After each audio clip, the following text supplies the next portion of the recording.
بسم اللہ الرحمن الرحیم۔ السلام علیکم ورحمۃ اللہ وبرکاتہ۔ محترم ناظرین اکرام، جو بھی شخص یہ کہتا ہو کہ میرا نفس میری اطاعت نہیں کرتا، میرے قابو میں نہیں، کس طرح میرا نفس خود میرے قابو میں آ جائے، میرا قبضہ اس پر ہو جائے، میری اطاعت یہ کرنا شروع ہو جائے، تو اس کے لیے ایک بہت ہی پیارا وظیفہ لے کر آیا ہوں۔ اگر آپ وہ وظیفہ کریں گے تو انشاءاللہ العزیز یہ جو نفس ہے آپ کی اطاعت کرے گا، آپ کی عزت کرے گا، آپ کے قابو میں آئے گا، آپ کی بات مانے گا۔ اب محترم ناظرین اکرام، وہ وظیفہ کیا ہے؟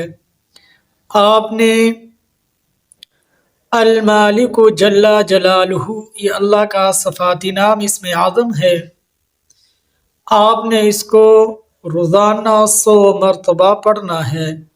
تو انشاءاللہ جب آپ ایک تسبیح 100 کی کر دیا کریں گے المالک جل جلالہ کی، انشاءاللہ اللہ آپ کے نفس کو آپ کی اطاعت میں لگا دیں گے، عزت عطا فرمائیں گے، حرمت عطا فرمائیں گے، اور نفس پر آپ کا قابو ہوگا، یہ اللہ آپ کو قدرت عطا فرما دیں گے۔ تو محترم ہمارے چینل کو سبسکرائب کر دیں، بیل آئیکن کے بٹن کو دبا دیں، ثواب کی نیت سے ہماری اس ویڈیو کو زیادہ سے زیادہ مسلمانوں کے پاس بھیج دیجیے۔ السلام علیکم ورحمۃ اللہ۔